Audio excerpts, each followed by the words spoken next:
दोस्तों नमस्कार। हिंदी की बिंदी चैनल पर आप सबका स्वागत है। मैं हूं डॉक्टर प्रदीप प्रसन्न और आप भी प्रसन्न होंगे ऐसा मुझे विश्वास है। तो आइए आज हिंदी व्याकरण, हिंदी भाषा, हिंदी साहित्य में कुछ नई बातें सीखते हैं।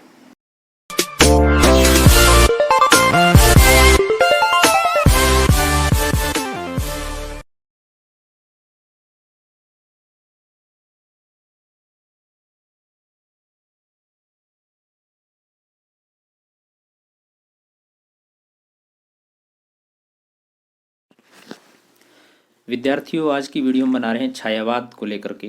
इसमें हम छायावाद क्या है इस चीज़ को स्पष्ट करेंगे। इसमें पार्ट 1 है और उसके बाद नेक्स्ट एक और बनाएंगे पार्ट 2, जिसमें हम छायावाद के विशिष्ट कवियों को लेकर के बात करेंगे। तो इस वीडियो में हम छायावाद की चर्चा करेंगे। छायावाद क्या है, दूसरे विद्वानों ने छायावाद को लेकर के क्या अपने विचार रखे हैं, इन सब को लेकर के। वीडियो स्टार्ट करने से पूर्व आप सबसे रिक्वेस्ट है, यदि आपने हिंदी की बिंदी चैनल को अभी तक सब्सक्राइब नहीं किया है तो प्लीज़ से सब्सक्राइब जरूर कर लें और बेल आइकॉन को जरूर दबा दें, ताकि जो भी वीडियो हिंदी की बिंदी चैनल पर बने वो तुरंत आप तक पहुंच जाएं और आप उससे लाभान्वित हो सकें और अपनी परीक्षा की उचित समय पर तैयारी कर सकें। तो आइए शुरू करते हैं आज की वीडियो। छायावाद पार्ट 1। छायावाद सामान्य रूप से भावोच्छ्वास प्रेरित स्वच्छंद कल्पना वैभव की वह स्वच्छंद प्रवृत्ति है जो देश कालगत वैशिष्ट्य के साथ संसार की सभी जातियों के विभिन्न उत्थानशील युगों की आशा आकांक्षा में निरंतर व्यक्त होती रही है। स्वच्छंदता की इस सामान्य भावधारा की विशेष अभिव्यक्ति का नाम हिंदी साहित्य में छायावाद पड़ा। छायावाद नामकरण का श्रेय मुकुटधर पांडेय को जाता है। छायावाद शब्द के अर्थ को लेकर आलोचना जगत में काफ़ी विवाद रहा है।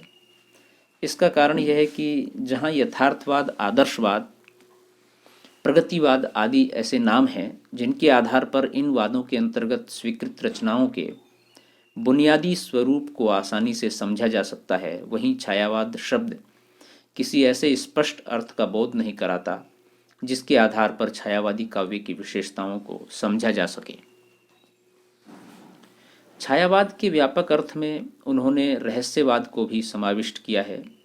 इधर प्रसाद जी ने छायावाद में स्वानुभूति की विवृत्ति पर बल दिया, लेकिन आज छायावाद और रहस्यवाद दो स्वतंत्रवाद माने जाते हैं।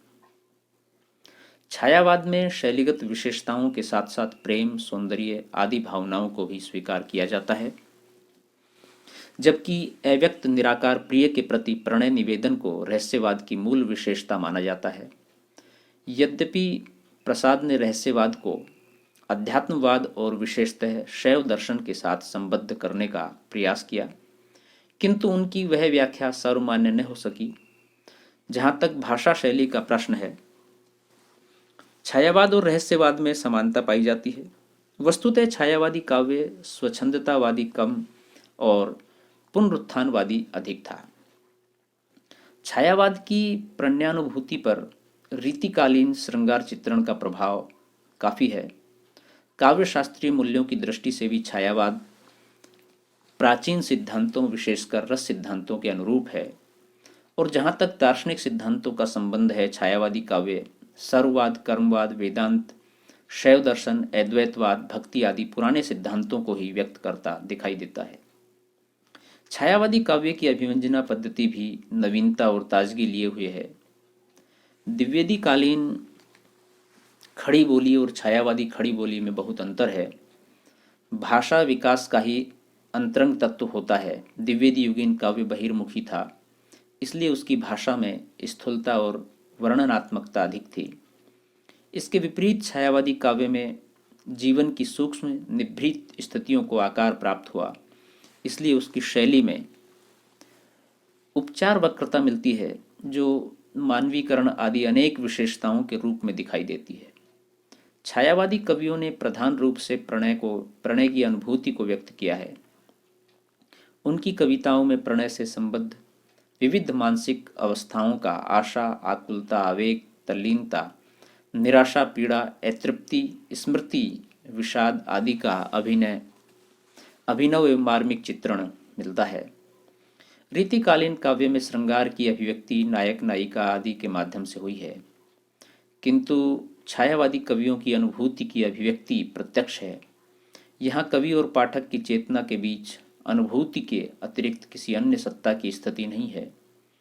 स्वानुभूति को इस भांति चित्रित किया गया है कि सामान्य पाठक सहज ही उसमें तल्लीन हो जाता है। छायावादी काव्य की चेतना व्यक्तिनिष्ठ और सूक्ष्म होते हुए भी मूर्त उपकरणों द्वारा व्यंजित की गई है। जैसे ही हम मूर्त उपकरणों का उल्लेख करते हैं, हमारा ध्यान छायावादी चेतना के सौंदर्य पक्ष की ओर आकृष्ट हो जाता है। जिस प्रकार प्रसाद ने संकल्पात्मक अनुभूति की व्याख्या करते हुए मूल चारुत्व की बात की है, उसी प्रकार महादेवी भी सत्य को काव्य का साध्य मानती हैं और सौंदर्य को उसका साधन। सौंदर्य के स्वरूप पर विचार करते हुए यह स्पष्ट हो जाता है कि उसका प्रधान स्रोत प्रकृति है। इसका यह तात्पर्य नहीं है कि छायावादी कवियों ने मानव के सौंदर्य का चित्रण नहीं किया। नारी के शारीरिक सौंदर्य के अनेक मोहक चित्र प्रणय की कविताओं में बिखरे हुए मिलते हैं। यह सौंदर्य प्रत्यक्ष रूप से नायिका के रूप वर्णन में भी दिखाई देता है, जैसे प्रसादकृत आंसू तथा कामायनी में प्रस्तुत किया गया नायिका का सौंदर्य, या पंतकृत भावी पत्नी के प्रति में व्यक्त नायिका का सौंदर्य, और परोक्ष तथा सांकेतिक रूप में भी लक्षित होता है निराला की जूही की कली में। इन कवियों की सौंदर्य भावना ने प्रकृति के विविध दृश्यों को अनेक कोमल कठोर रूपों में साकार किया है।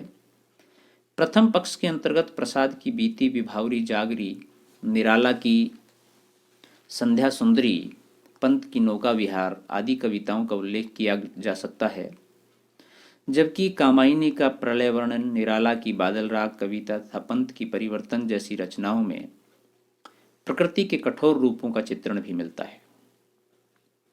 छायावादी काव्य में अनुभूति और सौंदर्य के स्तर पर प्राय मानव और प्रकृति के भावों और रूपों का तादात्म्य दिखाई देता है। हिंदी साहित्य के इतिहास को मुख्यतः 3 भागों में बांटा जा सकता है: आदिकाल, मध्यकाल और आधुनिक काल। आदिकाल की समय सीमा संवत 1050 से संवत 1375 तक मानी जाती है। मध्यकाल के पूर्ववर्ती भाग को भक्ति काल तथा उत्तरवर्ती काल को रीतिकाल के नाम से जाना जाता है। भक्ति काल की समय सीमा संवत 1375 से संवत 1700 तक, रीतिकाल की समय सीमा संवत 1700 से संवत 1900 तक मानी जाती है, और संवत 1980 आगे के काल को आधुनिक काल के नाम से जाना जाता है। अगर ईस्वी में बात करें तो आधुनिक काल को हिंदी कविता के संदर्भ में आगे निम्नलिखित भागों में बांटा जा सकता है: भारतेंदु युग 1850 ईस्वी से 1900 ईस्वी, द्विवेदी युग 1900 से 1920 ईस्वी, छायावाद 1920 से 1936, प्रगतिवाद 1936 से 1943, प्रयोगवाद या नई कविता 1943 से 1960 ईस्वी, साठोत्तरी कविता 1960 ईस्वी से आगे। प्रस्तुत प्रश्न में छायावाद के विवेचन करना अपेक्षित। हम छायावाद की बात कर रहे हैं। ये तो हमने थोड़ा सा एक ऐतिहासिक पक्ष हिंदी साहित्य का बता दिया ताकि उसका एक सिलसिलेवार तरीके से आप समझ सकें क्या है उस कौन कौन सा वाद कब कब सन के हिसाब से है। छायावाद आधुनिक हिंदी काव्य में आधुनिक हिंदी साहित्य का स्वर्ण युग कहा जाता है छायावाद को, और ये निश्चित रूप से छायावाद की और हिंदी साहित्य की एक उपलब्धि है। यह युग साहित्य के क्षेत्र में क्रांति तथा है, जिसमें कला पक्ष तथा भाव पक्ष दोनों दृष्टिकोणों से उत्कर्ष का चरम दिखाई देता है।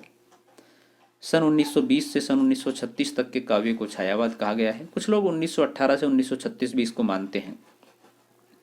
छायावाद का आरंभ मुकुटधर पांडे ने 1920 ईस्वी में जबलपुर से प्रकाशित होने वाली पत्रिका श्री शारदा में हिंदी में छायावाद शीर्षक से 4 निबंध एक श्रृंखला के रूप में छपवाए थे, जो छायावाद के संबंध में सर्वप्रथम लेख हैं। इसके अतिरिक्त 1921 ईस्वी में सरस्वती पत्रिका में सुशील कुमार ने हिंदी में छायावाद शीर्षक से एक संवादात्मक निबंध लिखा था। इस प्रकार सर्वप्रथम छायावाद शब्द का प्रयोग मुकुटधर पांडे ने किया था। छायावाद को मिस्टिसिज्म के अर्थ के रूप में प्रयोग किया गया था। आरंभ में छायावाद शब्द का प्रयोग व्यंग्य के रूप में किया गया था, लेकिन बाद में इसे सहर्ष स्वीकार कर लिया गया। जयशंकर प्रसाद के काव्य आंसू को छायावाद की पहली रचना माना जाता है। छायावाद का अर्थ व परिभाषा। छायावाद के अर्थ को लेकर विद्वानों में मतभेद है। आचार्य रामचंद्र शुक्ल छायावाद का संबंध रहस्यवाद और विशेष काव्य शैली से जोड़ते हैं। आचार्य महावीर प्रसाद द्विवेदी ने 1927 ईस्वी में सरस्वती पत्रिका में सुकवि किंकर छदम नाम से आजकल के हिंदी कवि और कविता नामक लेख लिखा था। इसमें उन्होंने छायावाद के संबंध में लिखा था, छायावाद से लोगों का क्या मतलब है कुछ समझ में नहीं आता। शायद उनका मतलब है कि किसी कविता के भावों की छाया यदि कहीं अन्यत्र जाकर पड़े तो उसे छायावादी कविता कहना चाहिए। छायावाद के सुप्रसिद्ध कवि सुमित्रानंदन पंत ने छायावाद को चित्र भाषा पद्धति कहा है। डॉक्टर रामकुमार वर्मा भी छायावाद को रहस्यवाद से जोड़ते हैं। वे कहते हैं, जब परमात्मा की छाया आत्मा में पड़ने लगती है और आत्मा की छाया परमात्मा में, तो यही छायावाद है। नंद दुलारे वाजपेयी ने हिंदी साहित्य 20वीं सदी पुस्तक में इसे आध्यात्मिक छाया का भान कहा है।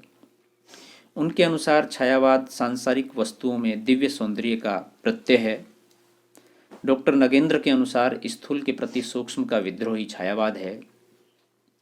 मुख्यतः अनेक विद्वानों ने छायावाद के संदर्भ में अनेक परिभाषाएं दी हैं, लेकिन छायावाद के संदर्भ में मुख्य बातें जो विशेषताएं उद्घाटित होती हैं वो निम्न है कि छायावाद पद्धति विशेष है, ये आध्यात्मिकता से युक्त है, यह एक दार्शनिक अनुभूति है, ये प्रेम और सौंदर्य की अभिव्यक्ति है, ये रूढ़िवाद का विद्रोह है, ये एक प्रतीकात्मक अभिव्यक्ति है, यहाँ स्थूल के प्रति सूक्ष्म का विद्रोह है।